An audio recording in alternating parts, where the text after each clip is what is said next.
Chapter 13. Pinnacle of Service. Krishna is all-attractive, but pure devotional service attracts even him. This means that pure devotional service is even transcendentally stronger than Krishna himself, because it is Krishna's internal potency. Nectar of Devotion, Chapter 1. The evening light was fading, casting long shadows across my father's small study filled with books, mostly the blue and maroon spines of Bhaktivedanta Swami's translations. "Dad, I have a confession to make," I said, settling into the worn armchair across from him. He looked up from the volume he was reading, his reading glasses perched on his nose. "What's that?" "All these years teaching yoga, I've been telling people that if they just do the poses, control their breathing, and meditate, they'll find peace. And it works, to a point. But then what? I have students who've been practicing for a decade and they're stuck. They're peaceful, sure, but there's this look in their eyes like they're asking, is this all there is?" My father smiled knowingly. "You're asking about the practical methodology." "Exactly. In Volume 2, we talked about achieving that inner paradise. But you keep saying that's just preparation. So how does someone actually make the transition? What are the concrete steps?" Closed his book and leaned forward. "That's the question, isn't it? And I'm glad you're asking it, because without practical methodology, even the most profound philosophy remains abstract. Srila Prabhupada used to say that Krishna consciousness is a science, not sentiment. Science means there's a repeatable process, specific steps, measurable results. But where do you even start?" I asked. "With something very simple," he said. "And very profound. The privilege of eligibility. Listen to this carefully," my father continued, pulling out a well-worn copy of the Nectar of Devotion. "The journey to the ultimate spiritual reality begins not with massive effort or accumulated pious credits, but with a profound shift in attraction." Attraction? I was confused. "That sounds too easy." "It's simple, but it's not common," he explained. "Becoming an eligible candidate for devotional service is an act of great fortune. Lord Caitanya, who Srila Prabhupada describes as Krishna himself appearing to teach devotion, confirmed that only truly fortunate persons, by the mercy of both a bona fide spiritual master and Krishna, will receive the seed of devotional service." He read from the book. "This eligibility is characterized by merely having an attraction for Krishna consciousness in association with sincere devotees." "Wait," I interrupted. "So you don't have to be perfect? You don't have to have already conquered your ego or achieved enlightenment?" "No. That's the beautiful part." His eyes lit up. "Even if a person is not entirely detached from material activities or fully attached to devotional service, if they possess this exceptional fortune and have unflinching attraction to Krishna, their engagement in service is quickly effective." I thought about my yoga students, good people struggling with jobs, relationships, addiction, anxiety. So this path is open to them? Even in the middle of their mess? "Especially in the middle of their mess," my father said firmly. "The path is not restricted to those who have already achieved flawless purity. It's open to anyone whose heart is touched by the desire to associate with the divine person." Key word is desire. Do they want it? That's the qualification. The crucial role of the trusted mentor. "But here's where it gets non-negotiable," my father continued, his tone becoming more serious. "You cannot navigate this path alone." "You mean like having a yoga teacher?" I asked. "More than that. Much more." He stood up and walked to the window. "Just as a novice student cannot master quantum physics without a professor, or a complex yoga posture without an experienced guide, the spiritual seeker cannot navigate the subtle complexities of the transcendental path without a qualified guide, a bona fide spiritual master." "What makes someone qualified?" I asked. "There are so many self-proclaimed gurus these days." My father turned back to me. "Excellent question. Prabhupada was very specific about this. The spiritual master is not an ordinary teacher or counselor. He must have spiritual qualifications. He counted them on his fingers. First, realization. He must have attained the conclusion of the revealed scriptures through deliberation and argument. Not just memorization, but actual understanding. Second, conviction. He must be able to convince others of these conclusions. Knowledge without the ability to transmit it is incomplete. Third, transcendental shelter. He must have personally taken shelter of the Supreme Godhead, leaving aside all material considerations. He's not in it for money, fame, or followers. Fourth, self-control. He must have conquered the influence of what the texts call the six sense-gratifying agents: the tongue, the genitals, the belly, anger, the mind, and words. That last one sounds impossible, I said. It's not about being robotic, my father clarified. It's about not being controlled by these things. Tongue wants to taste certain foods. He's not controlled by that craving. The mind wants to fantasize. He's not lost in mental speculations. That's the difference. So how do you find such a person? You pray for it, he said simply. And you observe carefully. Bhaktivedanta Swami taught that the decision to accept such a spiritual master is the crucial point for advancement in spiritual life. You don't rush it.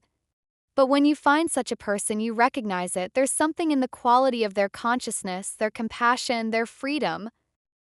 The act of initiation.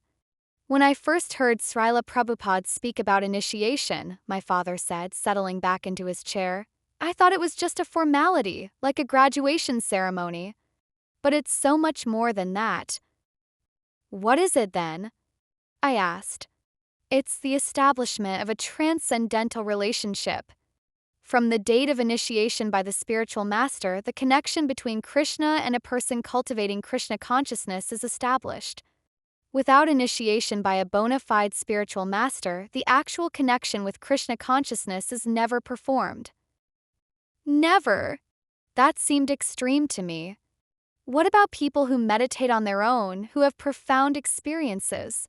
My father nodded, acknowledging my skepticism. I asked the same question. But think of it this way. You can have a profound experience of electricity by sticking your finger in a socket, right? But to actually harness electricity, to use it safely and effectively, you need proper wiring, proper connection to the source. The spiritual master serves as that proper connection. He's the direct representative of Krishna in what's called the disciplic succession. He leaned forward intently. This is why Krishna advises that the spiritual master must be accepted not only as his representative, but as his very self. One should never be envious of the spiritual master as one might be envious of an ordinary man. That sounds like blind faith, I said cautiously. It would be if the spiritual master were asking for personal worship. But he's not. Everything he teaches points beyond himself to Krishna. It's like...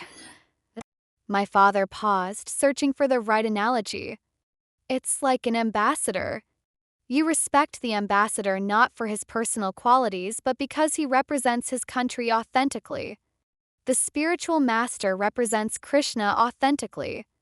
The grace of Krishna provides the intelligence to find a bona fide spiritual master. And then, by the grace of the spiritual master, one becomes advanced in Krishna consciousness. Preliminary principles. Okay, I said, pulling out my notebook. So you found a qualified teacher. You've been initiated. Now what? What does the actual practice look like? My father smiled. Now we get to the practical blueprint. Srila Rupa Goswami, the direct disciple of Lord Chaitanya, who Srila Prabhupada relied on for his book The Nectar of Devotion, outlined 10 preliminary necessities for beginners. Why preliminary? I asked. Because they're intentionally framed as basic, non-detailed necessities for quick advancement.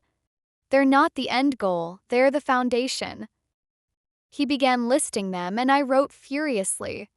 1. Accepting the shelter of a spiritual master. We already covered this, my father said. It's the main prerequisite. ensuring that one receives pure knowledge through an authorized channel. 2. Becoming initiated and learning service. This is receiving the formal connection and practical instructions on how to discharge service directly from the spiritual master. It's not theoretical, you learn by doing. 3. Obeying orders with faith and devotion. The connection to the divine is maintained through fidelity to the mentor's direction. This is where Western students often struggle. We don't like being told what to do. But this isn't authoritarian control. It's trust. Trust in what? I asked. Trust that someone who has walked the path knows the obstacles you'll face better than you do. When I first started practicing, Srila Prabhupada told us to rise early and attend morning services. I hated it, I was a night person. But I trusted him, and within a month, those morning hours became the most sacred part of my day. He knew what I didn't, that consciousness is clearer in the early morning, and that discipline creates freedom, not restriction. 4. Following in the footsteps of great Acharyas. Acharya means teacher, my father explained. But it specifically means one who teaches by example. You're not just learning from your immediate mentor, but from the historical examples of great souls in the disciplic lineage going back thousands of years. Their lives become your roadmap. 5. Inquiring from the spiritual master. This is crucial, he emphasized. Maintaining an inquisitive and humble attitude regarding how to best advance. You're doing this right now, asking questions, seeking clarity. That's the spirit of inquiry, and it should never stop. Accepting beneficial and rejecting harmful. This is a tough one, my father admitted. It means willingly giving up something which we may not like to give up, like a destructive habit, and accepting something which we may not like to accept, like a rigorous daily practice, for the satisfaction of Krishna. Can you give me an example from your own life? I asked. He was quiet for a moment. When I was initiated, I had to give up eating meat. I loved barbecue, I really loved it. For the first few months, I dreamed about ribs. He laughed. But I did it because Prabhupada explained that we cannot claim to be compassionate while paying for violence against animals. And you know what? After a while, I didn't miss it. My consciousness changed. What seemed like sacrifice became freedom. 7. Residing in a sacred place of pilgrimage. Places like Vrindavana or Dvaraka in India are mentioned specifically. These are places where Krishna performed his pastimes, and the land itself is invested with spiritual potency. But for most Western practitioners, this means choosing to live in or regularly visit places, creating spaces in your home, that are infused with transcendental energy. Accepting only what is necessary. This principle is about dealing with the material world only as far as required without excess. One should not accept more than necessary if serious about devotional service. My father's voice became more serious. This applies especially to vows. If you vow to chant a certain number of mantras daily, you keep that vow. If you cannot complete it one day, you make it up the next day. Failing to strictly follow a fixed vow is considered an offense, not because God is punishing you, but because you're undermining your integrity. 9. Observing the fasting day on Ekadasi. This occurs twice a month on the 11th day of waning and waxing moon. Devotees fast throughout the whole day and continuously chant the glories of the Lord. Why fasting? I asked. It's a physical discipline that supports spiritual focus. When you're not preoccupied with eating, your consciousness naturally becomes more subtle. You notice things you normally miss. 10. Worshipping sacred trees. Specifically, the tulsi tree is mentioned. In Vedic culture, trees are considered sacred because they provide shade, oxygen, fruit. They're generous without asking for anything in return. Worshipping them cultivates gratitude and reverence for life itself. My father closed the book. If the neophyte devotee sincerely observes these 10 principles, they are sure to make good advancement in Krishna consciousness quickly. That's the promise. The vows of purity. But there's another side to the blueprint, my father continued. Alongside the positive duties, there are things the sincere practitioner must avoid to protect the tender plant of devotion. Like what? I asked. Think of it like gardening, he said. You plant seeds, water them, give them sunlight, that's the positive practice. But you also have to pull weeds or they'll choke out what you're trying to grow. He listed the essential guidelines for avoidance. Rejecting non-devotee company. Wait, I interrupted. That sounds cult-like. You're supposed to just cut off everyone who doesn't believe what you believe? My father shook his head firmly. That's not what it means. You're not rejecting people as human beings. But you have to be careful about who influences your consciousness. If you spend all your time with people who mock spiritual life, who are cynical about devotion, who encourage sense gratification as the goal of life, that will affect you. It's like trying to stay sober while hanging out in bars every night. So, it's about protecting your practice? Exactly. You're kind to everyone, you respect everyone, but you're selective about whose values you allow to shape yours. Discretion in teaching. One should not instruct a person who is not genuinely desirous of accepting devotional service. This isn't elitism, it's respect. If someone isn't interested, forcing spiritual teachings on them only creates resistance. Better to live the example and let them come to you with questions when they're ready. Temperance in construction. This one surprised me, my father said. One should not be very enthusiastic about constructing costly temples or monasteries.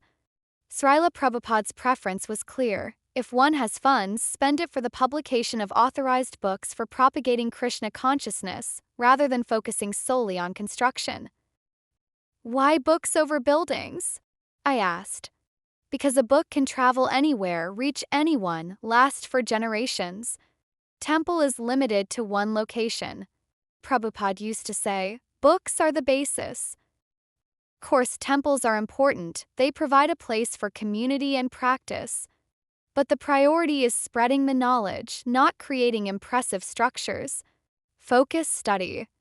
One should avoid trying to read too many books, except the ones which lead to the advancement of devotional service. Reading texts like the Bhagavad Gita, Srimad Bhagavatam, and the Nectar of Devotion provides sufficient knowledge.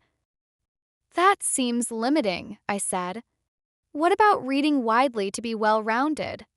It's not about anti-intellectualism, my father clarified. It's about depth over breadth. Better to deeply understand one authentic text than to superficially skim 100. In our culture, we're drowning in information but starving for wisdom. This principle protects against that. Avoiding disturbance. One should not give unnecessary trouble or cause painful action in the mind of any living entity. This principle is so severe that a true Vaisnava, a devotee, can never support animal slaughter. Because all life is sacred? I asked. Because we recognize the soul in all living beings. If you understand that the same Supreme Person resides in the heart of every creature, how can you justify causing unnecessary suffering? This isn't about following a rule, it's about developing genuine compassion. Intolerance for blasphemy. One must be very intolerant toward the blasphemy of the Supreme Personality of Godhead, Krishna, or his devotees. Intolerant is a strong word, I said carefully. It is, my father agreed. But there's a difference between disagreement and blasphemy. Disagreement is an honest inquiry. I don't understand this, can you explain? Blasphemy is mockery, disrespect, intentional degradation of what others hold sacred. You don't have to engage with that. You can simply walk away. Averting offenses. One should carefully avoid the various offenses in chanting the holy name of the Lord or in worshiping the deity in the temple. There's a whole science of offenses, 10 specific types that can block spiritual progress. We can discuss those in detail later, but the point is, approach spiritual practice with respect and attentiveness. The 5 core services. Now we come to something really powerful, my father said, his voice taking on a new energy. Among all the acts of regulated devotional service, Srila Rupa Goswami singles out 5 activities as possessing immense specific power to awaken spiritual love, even in the heart of a newcomer. Just 5? I asked. These 5 are so potent that a small attachment for any one of them can arouse devotional ecstasy even in a neophyte. They're like concentrated spiritual vitamins. 1. Residing in sacred places. The first involves living in or visiting sacred places like Mathura, Vrindavana, or Dvaraka, places where Krishna performed his pastimes. The Vedic literature states that simply by residing in Mathura even for one day, one can achieve a transcendental loving attitude toward the Supreme Personality of Godhead. But most of us can't just move to India, I said. True. But you can visit. And more importantly, you can create sacred space wherever you are. Srila Prabhupada taught that wherever devotees gather to chant and hear about Krishna, that place becomes Vrindavana. It's not just about geography, it's about consciousness. Worshipping the deity of the Lord. This practice involves installing and lovingly serving the Sri Murthy, the authorized form of the Lord, typically Krishna, in your home. My father pulled out a small framed picture from his desk drawer. It showed an ornate altar with beautiful deities dressed in silk, surrounded by flowers and lamps. When I first heard about deity worship, he said, I thought it was idol worship, primitive, superstitious.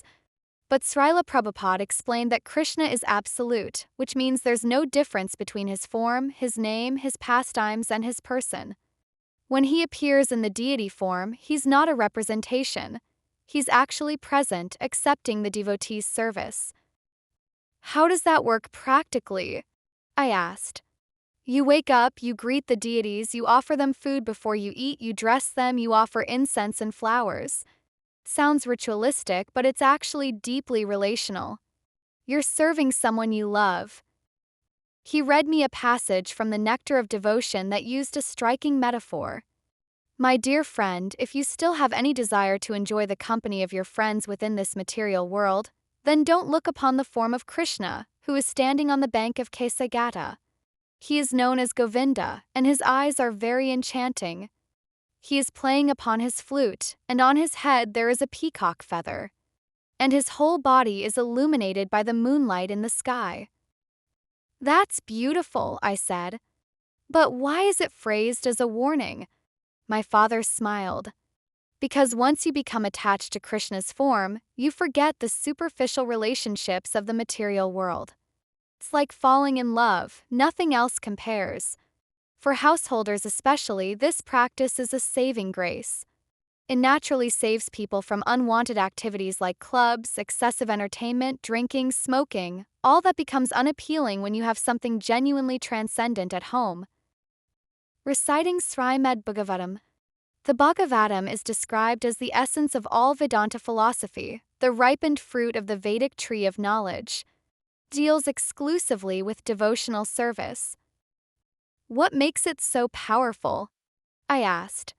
It's stated that unless one has the capacity to throw out, just like garbage, the results of ritualistic ceremonies, economic development, and even liberation, one cannot understand the Bhagavatam. Wait, throw out liberation? I was shocked. Isn't that the goal? That's what Volume 2 was about, achieving liberation. But the Bhagavatam says that even liberation is insignificant compared to loving service. The text provides such deep spiritual relish that a person attached to reading it cannot have any taste for reading any other literature. My father's eyes grew distant with memory. I remember the first time I heard Srila Prabhupada recite from the 10th canto, which describes Krishna's pastimes. I didn't understand half the Sanskrit, but something in his voice and the descriptions, it bypassed my intellect and went straight to my heart. That's when I knew this wasn't just philosophy. This was reality more real than anything I'd experienced. Serving a devotee. This principle emphasizes the importance of association with great souls, Mahatmas, who are 100% engaged in the devotional service of the Lord. Why is association so important? I asked. Because consciousness is contagious. Transformation begins when one takes advantage of hearing about Krishna from the mouths of pure devotees. Just as Narada Muni, a great sage, advanced to ecstatic love by serving and hearing the talks and songs of great devotees, similarly, elevation to the ecstatic stage of life is generally attained through constant association. My father's tone became serious. But there's a warning here. One must be very careful while associating with pure devotees to guard against committing an offense at their lotus feet. Such an offense can be so serious that it extinguishes one's attraction and causes one to fall from the path. What kind of offense? I asked, concerned. Disrespect, using them for personal gain, doubting their motives, disobeying their instructions when you've asked for guidance. The relationship with a pure devotee is precious and must be handled with great care. Chanting the Hare Krishna mantra. And now we come to the most accessible, most potent practice for our current age, the congregational chanting of the Ma mantra. My father stood up and began to pace with excitement. Hare Krishna, Krishna Krishna, Hare Hare. Hare Rama, Rama Rama, Hare Hare. This hearing and chanting is the beginning of Krishna consciousness and devotional service. Just repeating these words? I asked skeptically. It's not just anything, he said firmly. Let me explain it the way Srila Prabhupada did, using an analogy. The material world is compared to a man lying unconscious, bitten by the snake of Maya, illusion. Just as a person bitten by a snake can be brought back to life by the sound of a mantra, the unconscious soul in material life can be brought back into Krishna consciousness by hearing the Maha Mantra. But how does sound have that power? I asked. Because these aren't ordinary words, they're the names of God, and in the absolute reality, God and His name are identical. When you chant Hare Krishna, you're directly contacting Krishna. The vibration purifies consciousness. My father sat back down and looked at me intently. Here's what makes this practice revolutionary. The Maha Mantra accomplishes something that Vedic ritualistic ceremonies, charity, austerity, philosophical speculation, and yoga cannot. It removes the sinful desire seed from the heart. What's a desire seed? I asked. It's the deep-rooted tendency towards selfish gratification that causes all suffering. Other spiritual practices may give temporary relief from sinful reactions, but the chanting of the holy name is the only path that makes one 100% clean from the seeds of desire that cause suffering. He pulled out his chanting beads, 108 smooth wooden beads on a string. I chant these names every single day, minimum 16 rounds, which is about 2 hours. And I've been doing it for 40 years. People ask me, don't you get bored? But I don't. Each time I chant, something new is revealed. Some days it's peaceful, some days it's ecstatic, some days it's difficult, but it's never dead, never mechanical. 'Cause I'm not just repeating words. I'm calling out to someone who's listening. The assurance of protection. So let's say someone follows all of this, I said, looking at my notes. What can they expect? My father smiled and said, absolute assurance of protection. Immediate cessation of sinful reactions. Devotional service acts like a blazing fire which can burn into ashes unlimited fuel supplied to it. All distress, whether caused by mature sinful activities that you're suffering from now or immature sinful activities stored up for future, can immediately be stopped if we take to Krishna consciousness. Immediately? I asked doubtfully. The principle is immediate. The experience depends on sincerity and intensity of practice.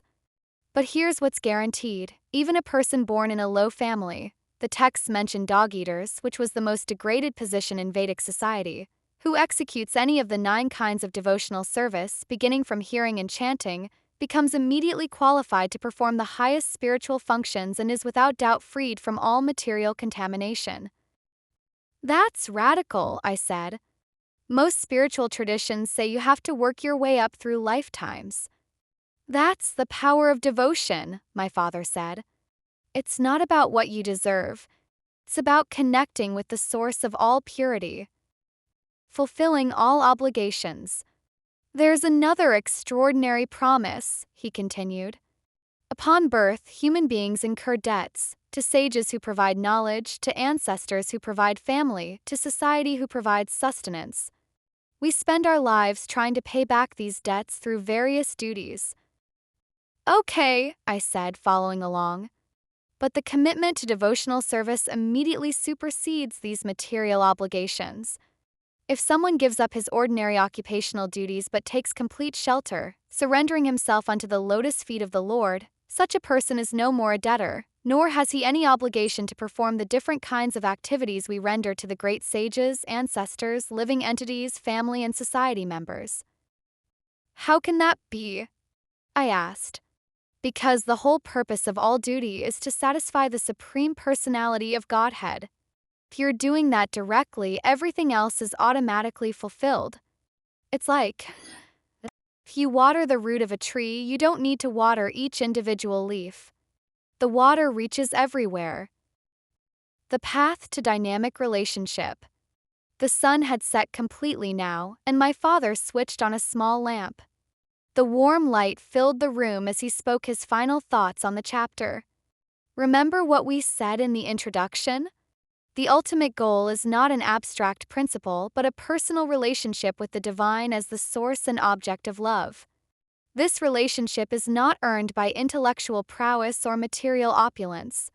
Comes by sincerely following the transcendental blueprint I've outlined here. The regulative principles and devotional duties, they're not restrictions, I said slowly, understanding. They're the means by which we awaken something that's already inside us. Exactly. My father's face lit up. We're not inventing love. We're stimulating our original eternal love for Krishna, which remains imperfectly fulfilled until it is reposed in the Supreme Beloved. Every soul has this love, it's our constitutional nature. But it's covered over by material consciousness. These practices remove the covering. He stood and placed his hand on my shoulder. By systematically engaging the senses in Krishna's service under a qualified guide, we move beyond the struggle of attaining inner peace and step onto the eternal platform of divine love. This is the science of divine love, everlasting and joyfully performed, that secures the pinnacle of service and assures our eternal place beyond paradise. I looked down at my notes, filled with practical steps, Sanskrit terms with their explanations, and the framework for an entire spiritual life. This is really a science, isn't it? I said. Not vague mysticism, but a methodology. That's what Srila Prabhupada gave us, my father said quietly. A practical path that anyone can follow, regardless of their background or circumstances. The only requirement is sincerity. He picked up his chanting beads from the desk. Now, if you'll excuse me, I have my evening chanting to complete. You're welcome to join me or just sit and listen.